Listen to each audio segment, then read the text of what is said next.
ಬರ್ರಿ ನಮ್ದ ಇವತ್ತಿನ ಕೆಲಸ ಏನೈತೆ ಅಂತ ನೋಡೋನು. ಇವತ್ತ ನಮ್ ಕೆಲಸ ಪಡ್ದಿ ಬೆಂಡಿಂಗ್ ಮಾಡೋದು. ನಡೀರಿ ನಮ್ ಕೆಲ್ಸದ ಕಡೆ ಹೋಗುನು.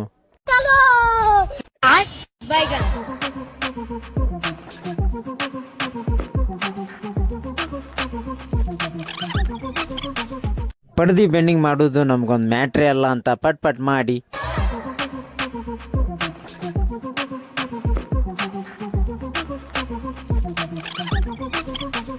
ಇದಕ್ಕ ಸೈಡ್ ಹಚ್ಬೇಕಲ್ರಿ, ಸೈಡ್ ಹಚ್ಬೇಕಂತ ನಿಲ್ತಿದ್ವಿ.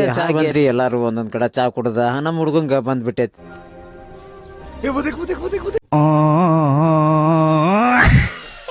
ಸೈಡ್ ಹಚ್ಚಿ ಸ್ವಲ್ಪ ಪೆಟ್ಟಿಗೆ ಹೊಡಿದಿತ್ರಿ. ಪೆಟ್ಟಿಗೆ ಹೊಡಿಬೇಕಂತ ಹೊಂಟಿದ್ವಿ. ನಮ್ ಹುಡುಗ ನೋಡಿದ್ರಿ ಲೆಸನ್ ಮಾಡ್ಕೊಂಡ ನಿಂತ್ಬಿಟ್ಟವನು. ಏನೋ ಕಂದಲೆ, ಏನೋ ಏನೋ ಏನೋ ಏನ್ ಎದಕ್ಕಂದ್ರ ಊಟದ ಟೈಮ್ ಆಗೈತ್ರಿ. ಇವನ್ ಮಕ್ಕ ನೋಡಕ್ ಆಗ್ಲಾರ್ದ ನಾವು ಊಟಕ್ಕ ಹೊಂಟ್ಬಿಟ್ವಿ.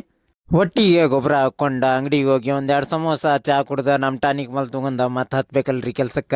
ಅಂಗಡಿಗೆ ಹೋಗಿ ಬಂದ ಪೆಟ್ಟಿಗೆ ಹೊಡಿತಿತ್ತಲ್ರಿ. ಪೆಟ್ಟಿಗೆ ಹೊಡ್ಕೊಂಡ ಇನ್ನು ಯಾರು ಫಾಲೋ ಮಾಡಿಲ್ಲ, ಫಾಲೋ ಮಾಡಿರಲ್ಲ ಮತ್ತೆ ಫಾಲೋ ಮಾಡಿ, ಶೇರ್ ಮಾಡಿ, ಲೈಕ್ ಮಾಡಿ. ಸಿಗುನಾಗುರ್ವೆ ಮುಂದಿನ ಬ್ಲಾಗ್ ದಲ್ಲಿ.